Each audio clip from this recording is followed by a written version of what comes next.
Subscribe کیجئے ہمارے channel شاہد رضا اشرفی official کو اور بیل آئیکن کو پریس کیجئے جس سے آپ کو نئے نئے ویڈیو کی نوٹیفیکیشن ملتی رہے۔ تو ناظرین السلام علیکم ورحمۃ اللہ وبرکاتہ۔ آج کا بیان حضرت مفتی سلمان اظہری کا بیان رہے گا کہ اسلام کی تاریخ پہلے کیا تھی، تو پورا بیان ضرور سنیں اور اس پر عمل بھی کریں۔ اور اگر ویڈیو اچھی لگے تو جو ویڈیو کو لائک کرتے ہوئے چلے، بہت بہترین ویڈیو ہونے والی ہے، تو پورا بیان ضرور سنیں اور اس پر عمل بھی کریں۔ تو چلیے بیان شروع کرتے ہیں۔ میں درود پاک کا ہدیہ پیش کریں۔ اللہم صلی علی سیدنا و مولانا محمد معدن الجود والکرم وآلہ واصحابہ الکرام وابنہ الکریم وبارک وسلم صلاة دائمة سرمدا ابدا۔ آج جمعۃ الوداع ہے، رمضان المبارکہ کا۔ اس کی بڑی فضیلت ہے۔ رمضان اور جمعہ دونوں کا تذکرہ قرآن پاک میں موجود ہے۔ رمضان کے متعلق بھی باضابطہ اللہ تبارک و تعالیٰ نے خصوصیت کے ساتھ بیان فرمایا، اسی طرح جمعہ کے لیے بھی اللہ تعالیٰ نے خاص سورہ نازل فرمائی۔ لیکن جب یہ دونوں ایک ساتھ جمع ہو جائیں تو ان کی فضیلتوں پر اور بھی بلندیاں آ جاتی ہیں۔ جمعہ رمضان میں ہو اور پھر علامہ ابن رجب حنبلی فرماتے ہیں کہ جب طاق راتوں میں سے کوئی ایک رات جمعہ کی رات کو آ جائے تو غالب گمان یہ ہے کہ لیلۃ القدر اسی رات کو ہوگی۔ تو کل کی جو رات گزری وہ جمعہ کی رات بھی تھی اور طاق رات بھی تھی۔ تو یہ دونوں کے جمع ہونے پر بزرگوں نے فرمایا لیلۃ القدر والی جو فضیلت ہے جس شب کے لیے غالب گمان ہے کہ وہی ہو سکتی ہے۔ لیکن ہم سب اللہ کریم کی بارگاہ میں یہ آس و امید لگا کر دعا کرتے ہیں کہ ہم گنہگاروں کو اس کی مبارک گھڑیوں میں سے کوئی گھڑی قبولیت کی عطا فرمائے۔ اور آج کے دن کے متعلق یہ بھی فرمایا گیا کہ جمعہ یعنی سورج غروب ہونے سے پہلے پہلے ایک گھڑی ایسی آتی ہے جس میں اللہ تعالیٰ بندے کی ہر دعا قبول فرماتا ہے، قبولیت کا وقت ہوتا ہے۔ اور یہ بھی فرمایا گیا کہ اس نے ایمان و احتساب کے ساتھ آج جو نماز پڑھا، اس سے پہلے جو گناہ کیا تھا اللہ تعالیٰ سب کو معاف فرمائے گا۔ رمضان المبارکہ کی ہر رات بخشش ہوتی ہے، اور جتنے لوگوں کی رمضان میں بخشش ہو گئی اتنی تعداد صرف آج کے جمعہ کے دن بخشے جاتے ہیں۔ اور پھر عید کی رات کے لیے بھی فرمایا گیا۔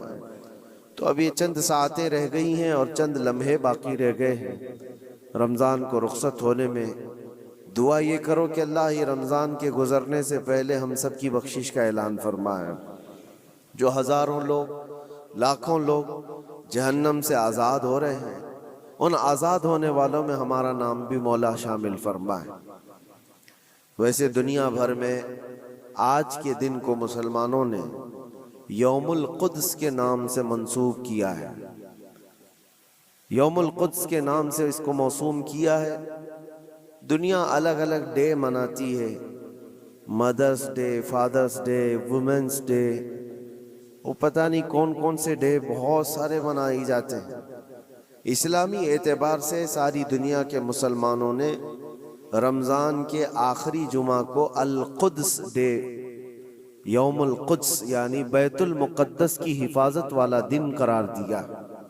پوری دنیا آج دعاؤں میں مشغول ہے اور امت کو قدس کے متعلق اویئرنیس لانے کے لیے، ان کے اندر معلومات پیدا کیے جانے کے لیے ہر جگہ پر محفلیں ہوتی ہیں، تقاریر ہوتی ہیں، اور ہونا بھی چاہیے کہ فلسطین میں جو کچھ بھی چل رہا ہے وہ ان کا علاقائی جھگڑا ہے، ان کے بارڈر کا مسئلہ ہوگا جیسے ہمارے لیے کشمیر کا مسئلہ بنتا ہے۔ ایسا نہیں ہے میرے عزیزو، یہ بہت پرانی تاریخ ہے۔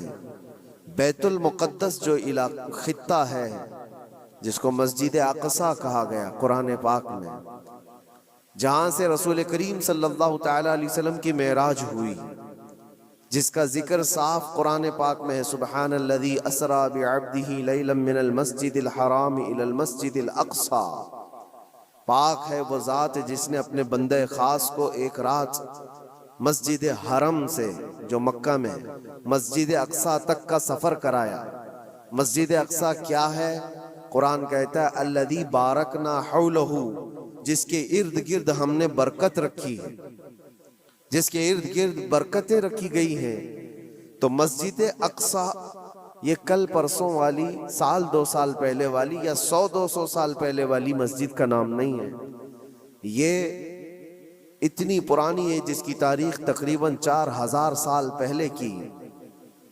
سیدنا ابراہیم علیہ السلام کے زمانے سے یہ آباد علاقہ، اور ایک دو نہیں ہزاروں انبیاء اکرام علیہ السلام کا وہ قبلہ رہا ہے، اور خود مسلمانوں کا بھی قبلہ اول وہی تھا، پہلے اسی کی طرف منہ کر کے نماز ادا کیا جاتا۔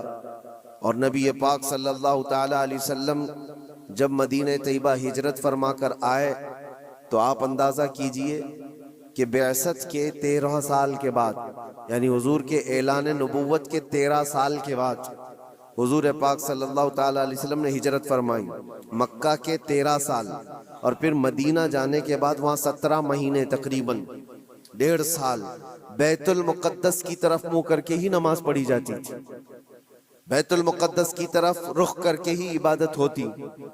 اور 17 مہینے کے بعد پھر وہ حکم آیا، وہ بھی میرے مصطفیٰ کریم صلی اللہ علیہ وسلم کی خواہش پر، کہ آپ ظہر کی نماز ادا کر رہے تھے اور آپ کے دل میں یہ خیال آیا کہ ہمارا قبلہ بیت المقدس کی بجائے خانہ کعبہ ہوتا تو اچھا ہوتا۔ رب تبارک و تعالیٰ کی بارگاہ میں وہ خواہش کرتے ہوئے آسمان کی طرف نماز کی حالت میں حضور دیکھ رہے تھے، چہرہ آسمان کی طرف اٹھا رہے تھے، 2 رکعت ہو چکی تھی۔ تب اللہ تعالیٰ نے قرآن کی آیت نازل فرمائی نماز کی حالت میں ہی، قد نرا تقلب وجہک فی السماء فلنولینک قبلۃ ترضاها۔ اے محبوب، ہم آپ کا چہرہ اٹھانا دیکھ رہے ہیں آسمان کی طرف، اور عنقریب آپ کو اسی طرف پھیر دیں گے جہاں آپ کی رضا ہے، آپ کی جس میں خوشی ہے۔ اور پھر فوراً آیت بھی نازل ہو گئی، فولی وجہک شطر المسجد الحرام۔ دیر کس بات کی محبوب، ابھی آپ اپنا چہرہ خانہ کعبہ کی طرف فرما لیں۔ بیت المقدس سامنے ہے تو خانہ کعبہ بالکل اپوزٹ میں۔ حضور اکرم صلی اللہ علیہ وسلم 2 رکعت کے بعد نماز کی حالت میں ہی گھوم گئے، اور اس کے بعد باقی کی 2 رکعت خانہ کعبہ کی طرف منہ کر کے پڑھائی۔ تو قبلہ تو جو بدلا وہ نبی پاک صلی اللہ علیہ وسلم کے زمانے میں 17 مہینے نماز مدینے میں پڑھنے کے بعد، لیکن اس سے پہلے بیت المقدس قبلہ اول رہا۔ بیت المقدس انبیاء اکرام کا مسکن ہے، تقریباً 30,000 کے قریب انبیاء اکرام علیہ السلام اس کے ارد گرد ہیں بیت المقدس کے، اور وہ اس کو قرآن پاک نے ارض مقدس کہا ہے۔ ارض مقدس بھی قرآن پاک میں اس کا ذکر ہے۔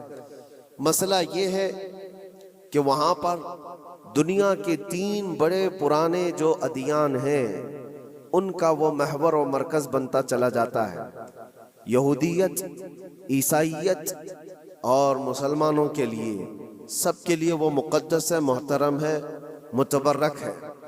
یہودی بھی اس کو مقدس مانتے، ان کا بھی قبلہ رہا، اور عیسائی بھی اس کو اپنا مقدس اور محترم عبادت گاہ کے طور پر دیکھتے ہیں، اس لیے کہ عیسیٰ علیہ السلام کی ولادت بھی وہاں قریب میں ہوئی بیت لحم میں، اور عیسائیوں کے لیے بھی وہ ایک مرکز کی حیثیت رکھتا ہے۔ اور یہ آسمانی مذاہب میں ایمان والے مسلمانوں کے لیے بھی وہ مقدس و متبرک ہے۔ اس کی وجہ چاہے جو بھی ہو، قرآن پاک میں اس کا ذکر ہے، اور نبی پاک صلی اللہ علیہ وسلم نے وہاں سے معراج فرمائی، معراج کا سفر شروع فرمایا۔ تو اس اعتبار سے 3 بڑے ادیان جو دنیا کے ہیں ان میں یہ اختلاف کا مسئلہ آج سے نہیں رہا، برسوں سے رہا۔ چلیں اگر آج کوئی ہم پر یہ الزام لگاتا ہے یہ کہ مسلمانوں کا اور یہودیوں کا مسئلہ ہے، تو میرے عزیزو فلسطین میں مسلمانوں کے آنے سے پہلے کی اگر تاریخ آپ پڑھیں گے تو یہودیوں اور عیسائیوں میں کئی جنگیں وہاں پر ہوئی، کئی جنگیں بیت المقدس کو لے کر کے۔ بیت المقدس میں پہلے یہودیوں کا غلبہ تھا تو عیسائیوں کا بادشاہ ٹائٹس اور ہرکیولس، یہ سب بادشاہوں کے جو نام ہیں آپ تاریخ میں پڑھیں، یہ حضور پاک صلی اللہ تعالیٰ علیہ وسلم کی آمد سے پہلے والے، انہوں نے طاقت حاصل کی، غلبہ حاصل کیا۔ تو ٹائٹس جو بادشاہ تھا عیسائیوں کا، اس نے اتنا قتل عام کیا تھا یہودیوں کا، اتنا قتل عام کہ پورے فلسطین کی زمین خون سے بہہ رہی تھی اس زمانے میں۔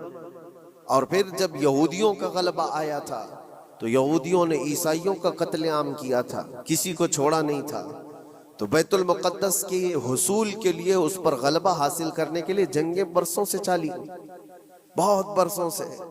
پھر جب وہ دور آیا، حضور پاک صلی اللہ تعالیٰ علیہ وسلم نے اعلان نبوت فرمایا، اسلام پوری دنیا میں پھیلنے لگا، پھر بھی حضور اکرم صلی اللہ علیہ وسلم کی زندگی پاک میں بیت المقدس پر، مسجد اقصیٰ پر مومنین کا یا مسلمانوں کا وہ غلبہ نہیں تھا۔ زمانہ بیت گیا، حضرت عمر فاروق رضی اللہ تعالیٰ عنہ کا زمانہ آیا۔ جب حضرت عمر فاروق کا زمانہ آیا تو اسلام ہو گیا، بہت سارے علاقے فتح ہو کر اسلام میں داخل ہوئے۔ تو ایک محاذ فلسطین فتح کرنے کے لیے بھی حضرت عمر فاروق کے زمانے میں بھیجا گیا، جس میں حضرت ابو عبیدہ بن جراح رضی اللہ تعالیٰ عنہ بھی موجود تھے۔ اور وہ اسلامی لشکر جب گیا تو فلسطین کو ان لوگوں نے فتح کیا۔ فلسطین جب فتح ہوا، بیت المقدس جب حاصل کیا گیا، وہ بھی تاریخ بڑی عظیم ہے میرے عزیزوں۔ وہاں اس وقت عیسائیوں کا غلبہ تھا، یہودیوں کو نکال کر پھینک دیا گیا، مار دیا گیا، جیسے بھی ان کے ہر بار ہوتے تھے۔ جب ان کا غلبہ آئے تو ان کو مارے، ان کا غلبہ آئے تو ان کو مارے، یہ جنگیں چلتی تھی۔ پھر جب اسلام آیا تو اس زمانے میں عیسائیوں کا وہاں غلبہ تھا، انہوں نے حوالے کر دیا بیت المقدس کو، مسجد اقصیٰ کو حوالے کیا۔ تو یہ بہت بڑی خوشی کی بات تھی۔ تو اس وقت وہاں موجود صحابہ نے حضرت عمر فاروق رضی اللہ تعالیٰ عنہ کو خط لکھا کہ آپ تشریف لائیں کہ بیت المقدس فتح ہو چکا ہے۔ اور یہ مسلمانوں کے لیے ایک بہت بڑی بشارت تھی، بہت بڑی عظیم خوشخبری تھی، اور سب انتظار میں تھے کہ امیر المومنین آئیں گے تو ان کے ذریعے سے یہاں پر نماز ادا کی جائے گی۔ حضرت عمر نے خبر پاتے ہی سفر شروع فرمایا تھا، لیکن وہ کس حال میں سفر کیا تاریخ میں موجود ہے۔ وقت کا امیر المومنین جس نے محاذ پہ محاذ چھیڑ رکھے تھے اور بڑے بڑی سلطنتوں کو زیر کر دیا تھا، لیکن بیت المقدس کے فتح ہونے کی خبر پا کر جب جانا تھا تو بہت لاؤ لشکر لے کر کے نہیں نکلے، اپنے ایک غلام اور ایک گھوڑے کے ساتھ نکلے تھے مدینہ طیبہ سے۔ اور وہ بھی اس حال میں نکلے تھے کہ غلام سے طے کر لیا تھا کہ 1 میل میں اس پر بیٹھوں گا، تو چلے گا، اور 1 میل تو بیٹھے گا اور میں اس رسی پکڑ کر چلوں گا۔ یہ دونوں میں طے ہو چکا تھا۔ اس طرح سے امیر المومنین سفر کرتے ہوئے فلسطین پہنچے تھے، بیت المقدس پہنچے تھے۔ حضرت عمر فاروق رضی اللہ تعالیٰ عنہ، یہ باتیں آج اس لیے بتا رہا ہوں کہ جنہوں نے خون کا بارم کر رکھا ہے، اور جو ہم پر یہ الزامات ہیں کہ تلوار کے زور پر علاقے حاصل کیے، تو حضرت عمر کی یہ سیرت بھی بتاؤ، یہ تاریخ بھی بتاؤ کہ فاتح قوم کس طرح سے جاتی ہے، اکڑ کر، لوگوں کو پکڑ کر نہیں۔ حضرت عمر جب بیت المقدس کے فتح کے بعد فلسطین آ رہے تھے، خبر مشہور ہو گئی، عیسائی بھی مسلمان بھی جو وہاں موجود تھے، سب لوگ امیر المومنین کو دیکھنے کے لیے باہر نکلے تھے۔ اتفاق ایسا تھا کہ فلسطین جب قریب تھا تو سواری پر بیٹھنے کی باری غلام کی تھی، حضرت عمر کی باری رسی پکڑنے کی تھی۔ وہ رسی پکڑ کر کے وہاں قریب پہنچے تو لوگوں نے یہ سوچا جو سواری پر بیٹھا ہے وہ امیر المومنین ہے، لوگ سب اس کے پیچھے دوڑنے لگے۔ تو وہاں موجود صحابی رسول حضرت ابو عبیدہ نے کہا، اے لوگو، تم غلط فہمی میں ہو، سواری پر بیٹھا ہوا امیر المومنین نہیں، گھوڑے کی رسی پکڑا ہوا وہ امیر المومنین، وہ تو غلام ہے ان کا۔ لوگوں نے پوچھا ایسا کیسے ہو سکتا ہے، تمہارا اتنا بڑا عظیم بادشاہ اتنا بڑا سلطان وہ رسی پکڑ کر چل رہا ہو، کوئی غلام بیٹھا ہو. کہا یہی تو اسلام کا عدل ہے، فاروق اعظم کا عدل ہے. انہوں نے یہ طے کیا ہے کہ راستے میں دونوں برابر کے سفر میں حصے دار ہوں گے، تھوڑا آرام تم کرو گے، تھوڑا آرام ہم کریں گے. ان اخلاق کو دیکھ کر موجود کئی لوگوں نے اسلام قبول کیا تھا. حضرت سیدنا عمر ابن خطاب رضی اللہ تعالیٰ عنہ اسی موقع پر یہ بھی ارشاد فرماتے ہیں، لوگوں نے جب یہ دیکھا امیر المومنین امیر المومنین کہہ کر پکارا تو آپ کی آنکھوں میں آنسو آئے. فتح بیت المقدس کے موقع پر میرے عزیزو ہو سکتا ہے کسی کا سینہ چوڑا ہو جائے کہ بیت المقدس فتح کر لیا ہے ہم نے. مسلمانوں کا قبلہ موقع پر میرے عزیزو ہو سکتا ہے کسی کا سینہ چوڑا ہو جائے کہ بیت المقدس فتح کر لیا ہے اب ہم نے. مسلمانوں کا قبلہ اول واپس آ گیا ہے. اس لیے کہ تاریخ میں پہلے سے موجود ہے اور بعد میں بھی کہ جس بادشاہ نے وہاں پر چڑھائی کی اور فتح کیا، غلبہ حاصل کیا، اس نے غرور کرورتا ایسی دکھائی کہ سارے لوگوں پر یہ دھوس جمانا چاہا کہ یہ میری طاقت کا دیکھ لو، میں جب طاقت سے چڑھائی کرتا ہوں تو کیا حالات ہوتے ہیں. سب کو جس بادشاہ نے بھی بیت المقدس پر چڑھائی کی ہے اس نے اپنا غرور اور اپنا گھمنڈ لوگوں کو دکھایا. یہ امیر المومنین عمر ابن خطاب تھے، جب بیت المقدس فتح ہونے کے بعد آئے تھے تو آنکھوں میں آنسو تھے اور روتے ہوئے لوگوں سے کہا، اے لوگوں میری کوئی حیثیت نہیں، میں تمہیں بتاتا ہوں میں خطاب کا بیٹا عمر ہوں.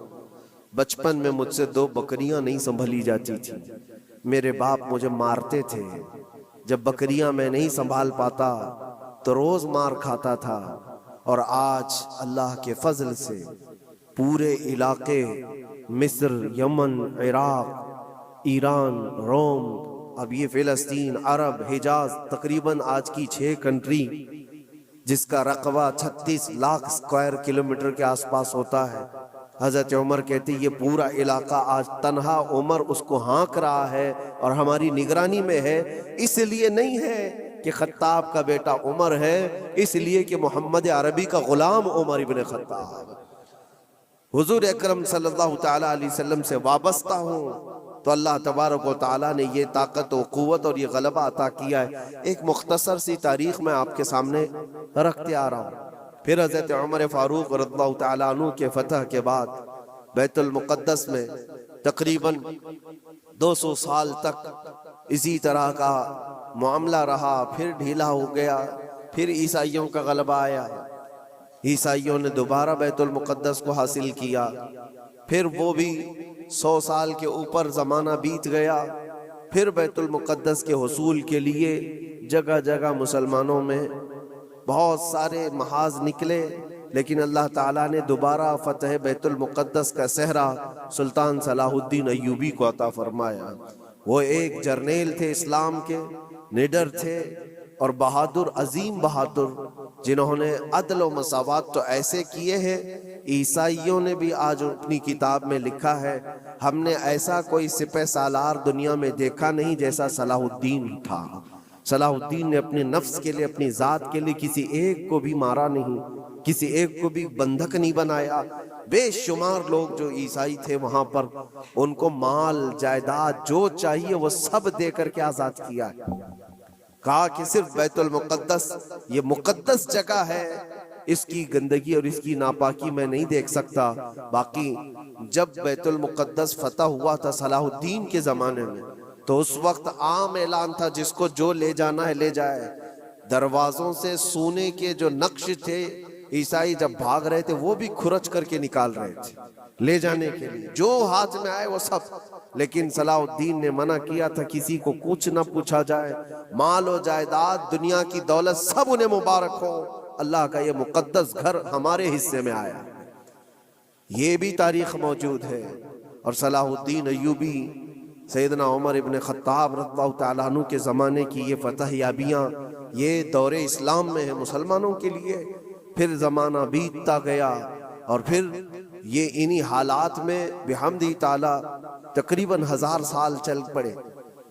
تقریباً پورے 1000 سال بھی نہیں، لیکن جب یہ ورلڈ وار ہوئی فرسٹ، اس کے بعد پوری دنیا میں خلافت عثمانیہ کا دبدبہ ختم ہوا، تو دوبارہ پھر یہ ساری جو دسیسہ کاری ہے آج جو آپ دیکھ رہے ہیں، سب سے پہلے بے گھر تھے جو یہودی پوری دنیا میں خلافت عثمانیہ کا دبدبہ ختم ہوا، تو دوبارہ پھر یہ ساری جو دسیسہ کاری ہے آج جو آپ دیکھ رہے ہیں، سب سے پہلے بے گھر تھے جو یہودی پوری دنیا میں، جن کے لیے ٹھکانہ نہیں تھا، کوئی جگہ نہیں تھی، انہوں نے ایک معاہدے کے تحت 4000 یہودیوں کو صرف فلسطین میں بسانے کی اجازت مانگی تھی۔ اس وقت عرب بھی غیر منقسم تھا، بٹا ہوا نہیں تھا، پورا عرب ایک تھا، فلسطین، جارڈن، ملک شام، یہ سب علاقے ملے ہوئے تھے، ایک ہی خلافت کے اندر آتے تھے، خلافت عثمانیہ کے اندر۔ اس وقت صرف 4000 لوگوں کو وہاں بسانے کی اجازت لی گئی تھی۔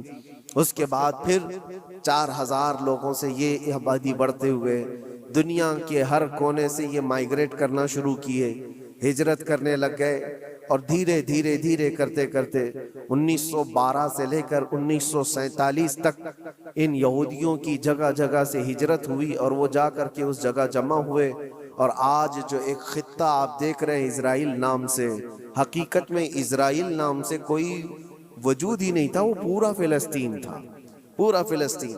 تھوڑے تھوڑے تھوڑے علاقے میں بستے بستے بستے ان لوگوں نے پورے علاقے کو آکیوپائی کر لیا، پورا قبضہ کیا، اور اپنی ایک سلطنت بنائی، اپنا ایک ملک بنایا، اور اعلان بھی کر دیا، پوری دنیا میں اعلان کیا، اپنی ایمبیسی کھولی، سفارت خانے کھولے۔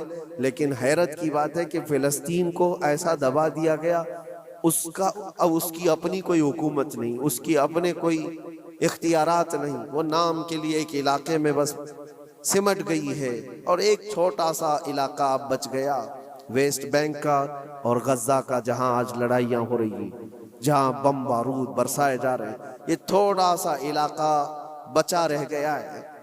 میرے عزیزو، یہ ایک تاریخ ہے جو میں آج آپ کو منتقل کر رہا ہوں، اس لیے کہ نئے بچوں کو، نئی جنریشن کو تاریخ سے بہت کم دلچسپی ہے۔ یہ انٹرنیٹ کی دنیا میں رہنے والے لوگ، آپ یہ بات یاد رکھیں، یہ وراثت کے طور پر ہم نے آج تک منتقل ہوتی آئی تاریخ، اس لیے بتا رہا ہوں کہ وہاں پر جو جھگڑا ہے، وہاں پر جو حالات بنے ہوئے ہیں، وہ آج کل کے نہیں ہیں، صدیوں سے موجود ہیں، کئی سینکڑوں سالوں سے موجود ہیں۔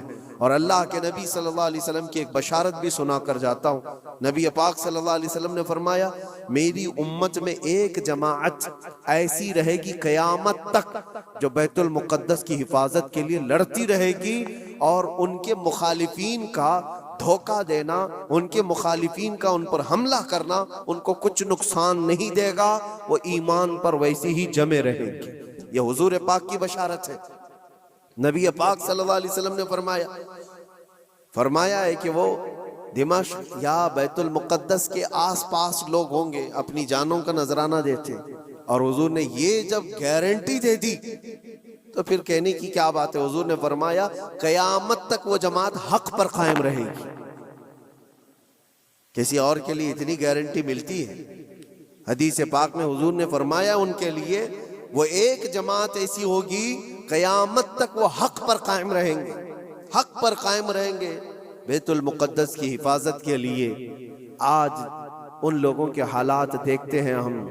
پھر میں آپ کو ایک آیت جو شروع میں پڑھا عرض کیے دیتا ہوں۔ رب تعالیٰ فرماتا ہے وَسَيَعْلَمُ الَّذِينَ ظَلَمُوا أَيَّ مُنْقَلَبٍ يَنْقَلِبُونَ، ان قریب ظلم کرنے والے یہ دیکھیں گے کہ اللہ ان کو کس کھائی میں گراتا ہے، کس پلٹی وہ پلٹیں گے، وہ انجام آئے گا۔ کسی بھی ظالم کو چھوڑا نہیں گیا ہے، ظلم کی انتہا ہو گئی، ظلم کی انتہا ہو گئی۔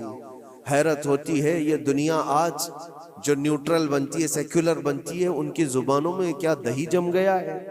ان چھوٹے سے بچوں کی موت پر کوئی دو جملے بولنے کو تیار نہیں، صرف اس لیے کہ مسلمان ہیں، صرف اس لیے کہ وہ ایمان والے ہیں۔ میرے عزیزو، دنیا میں کہیں کسی کی ظلمن موت ہو جائے تو ساری میڈیا چیختی ہے، چلاتی ہے، اور آج جہاں 49,000 لوگوں کو قتل کر دیا گیا، مار دیا گیا، ان کا قصور کیا تھا بتائیں؟ ان کا قصور کیا ہے؟ جنگ جس سے چل رہی ہے اس جماعت کا تو کوئی نشانی نہیں ملتا. جس جماعت کے ساتھ، جس تحریک کے ساتھ، جس تنظیم کے ساتھ یہودیوں کی جنگ چل رہی ہے، اس تنظیم کا کون مر رہا ہے، اس تنظیم کے کتنے لوگ مارے جا رہے ہیں، اس کا کوئی حساب نہیں. لیکن سیویلینز جو وہاں کے بچے ہیں، عورتیں ہیں، بوڑھے ہیں، ان میں سے تقریباً 50,000 لوگ شہید ہو چکے، جس میں سے تقریباً 15,000 کے آس پاس تو بچے ہیں، چھوٹے سے بچے ہیں. کلیجہ منہ کو آتا ہے یہ ساری باتیں دیکھ کر کے، سن کر کے. میرے عزیزو، جگر رکھنے والا دنیا کا کوئی بھی انسان جس کے اندر تھوڑی انسانیت باقی ہو، وہ یہ تمام مناظر کو دیکھ کر کے ویرودھ تو ضرور کرے گا. اور اگر یہ باتیں بھی ہم کو یہاں کہنے میں کسی کو ایسا لگتا ہے تو میں اس کی پرواہ نہیں کرتا. ایمان جب تک ہے ہم بولتے رہیں گے. جہاں لوگوں کی جانیں چلی جا رہی ہوں اور تم کہتے ہو کہ یہ حالات صحیح نہیں ہو بولنے کے لیے، تو پھر ایسی بزدلی میں جی کر کے بھی مطلب نہیں، مر جانا ہی بہتر ہے. کس لیے جی رہے ہیں؟ حق کو حق نہ کہا جائے، ظلم کو ظلم نہ کہا جائے. کیا اتنے بھی زیادہ بزدلی آ گئی ہے؟